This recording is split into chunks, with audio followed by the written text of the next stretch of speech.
আসসালামু আলাইকুম। হাসান খালেদ, সভাপতি, বাংলাদেশ তৃণমূল পার্টি, আপনাদের সাথে। দর্শক শ্রোতা, আজকে কথা বলবো আপনাদের সাথে। সোশ্যাল মিডিয়াতে একটা ফটো কার্ড দেখা যাচ্ছে, সেখানে বলা আছে শেখ মুজিব ও আওয়ামী লীগ স্বাধীনতা পক্ষে ছিল না। বলেন তো কী অবস্থা! আমরা সেই 70 সাল থেকে লেগে আছি, পিছনে লেগে আছি এই বীর বাঙালি পদ্মা মেঘনা যমুনা তোমার আমার ঠিকানা থেকে আমরা সরে আছি। এই একটা পরিবেশ দেখে আসতেছি। তো এটা বলছে কে? এই যে যে তারা স্বাধীনতার পক্ষে ছিল না, এটা বলছে কে? তারেক রহমান। ওই ফটোকার্ডে দেখলাম তারেক রহমান। কোন কী অবস্থা! তো তখন তো আমাদের চিনতে হলো, আরে আমরা কি ভুল ইতিহাস জানলাম? আবার মনেরে বোঝাই যে তারেক তো লেখাপড়ায় একটু ই নিম, লেখাপড়া তো আর কোনো দিন মন ছিল না, ও তো ইতিহাস এগুলো খুব মুখস্থ করে নাই বা পড়ে নাই, খালি এমনি ঘুরে ফিরে বেড়াইছে। তো এটা আমরা একটু চর্চা ভালো করে দেখি যে কী অবস্থা।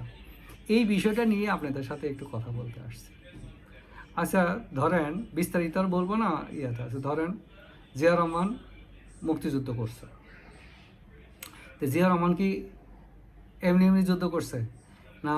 জিয়া রহমানকে দিয়ে কোনো শক্তি যুদ্ধ করাইছে? বা জিয়া রহমানের মতো যারা যেমন মেজর ছিল, সেনাবাহিনীর লোক ছিল আমাদের, তাদেরকে দিয়ে যুদ্ধটা করাইছে?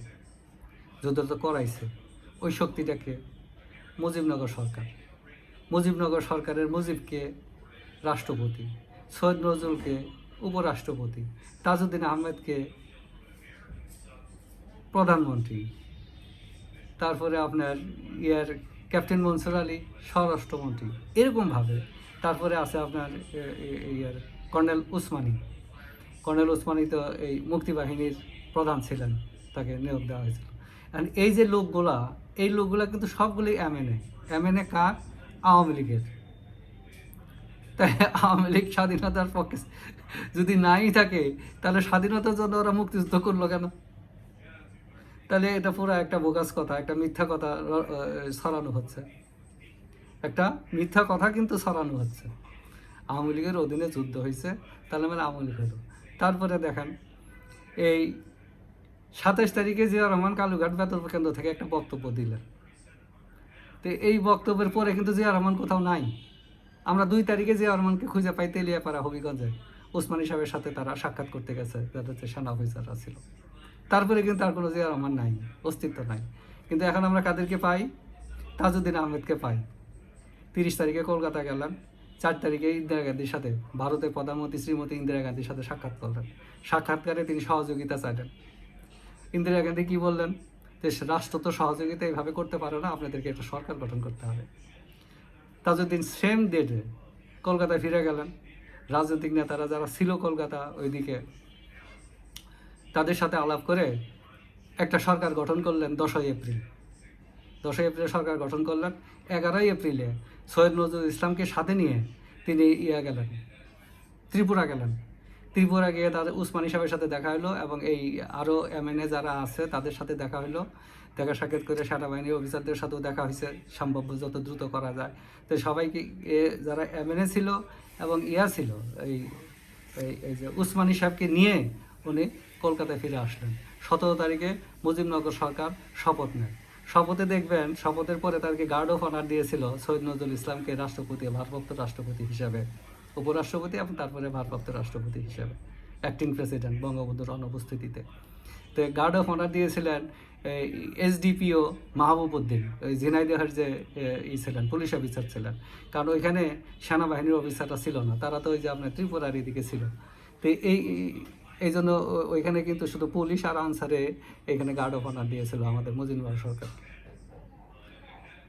এরপরে উসমানী সাহেবকে দায়িত্ব দেওয়া হলো, যেহেতু উনি সেনাবাহিনীর লোক, কর্নেল ছিলেন। উসমানী সাহেবকে দায়িত্ব দেওয়া হলো যে সেনা অফিসাররা আছে তাদেরকে কীভাবে কোঅর্ডিনেট করা যায়, মুক্তিযুদ্ধ কীভাবে রিক্রুট করা যায়, এটা দায়িত্ব দেওয়া হলো ফুললি।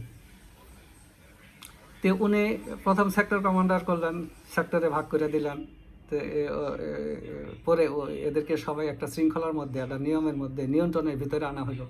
সব যারা আমাদের সেনা আর্মি অফিসাররা ছিল, তারা তো তখন অধীনে যুদ্ধ শুরু করলেন সেক্টর কমান্ডার হিসেবে। আবার জুন জুলাই মাসে গিয়ে সেটা হলো ব্রিগেড গঠন করা হলো। তখন S force, Z force, K force, এগুলো ব্রিগেড গঠন করা হলো যুদ্ধটাকে সুসংহত করার জন্য।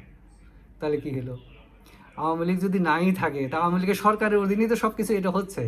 এই যে মেজর সাহেবের যে বেতন ভাতা ভাতা পাচ্ছেন, হ্যাঁ, এই যে খরচপাতি যে হচ্ছে, এটা কি এই সরকার কালেক্ট করতেছে না? এটা তো এই সরকারই কালেক্ট করতেছে। কি একটা পাগলের কথা! আমরা কোথায় যাব বলেন? আমাদের খালি বিভেদের সৃষ্টি করে, আমাদের মধ্যে বিভেদের সৃষ্টি করে। সেটা কি দিয়ে করে? মিথ্যাচার দিয়ে। কিন্তু আমরা যে জানি সত্যটা, আমরা তো জানি, আমরা তো পড়াশোনা করি।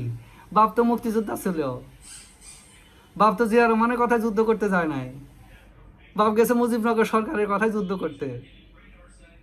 এগুলো বুঝতে হবে, বুঝতে হবে। আমার বাপ কি নিজেই যুদ্ধ করছে? না, নিজে যুদ্ধ করে নাই, তাকে দিয়ে যুদ্ধ করানো হয়েছে। আমার চাচা যুদ্ধ করছে, নিজে করে নাই, তাকে দিয়ে করানো হয়েছে। করাইছে কেটায়? সেটা হলো মুজিবনগর সরকার। তাহলে মুজিবনগর সরকারটা হলো আওয়ামী লীগের সরকার। তাহলে আমরা কি শিক্ষা পেলাম এখান থেকে? এই যে কার্ডটার ভিতরে যে বক্তব্য, শেখ মুজিব এবং আওয়ামী লীগ স্বাধীনতার পক্ষে ছিল না, এটা হলো একটা ভুয়া। এটা ঈর্ষা, প্রতিহিংসা পরায়ণ হইয়া পরশ্রী কাতরতা। আজ ওইদিকে আমরা না যাই, মিথ্যুকদের কথা না শুনি। ওরা কিন্তু একটা ক্ষতি করতেছে, আমাদের ঐক্যে বাধা দিচ্ছে, আমাদেরকে ঐক্যবদ্ধ হতে দিচ্ছে না।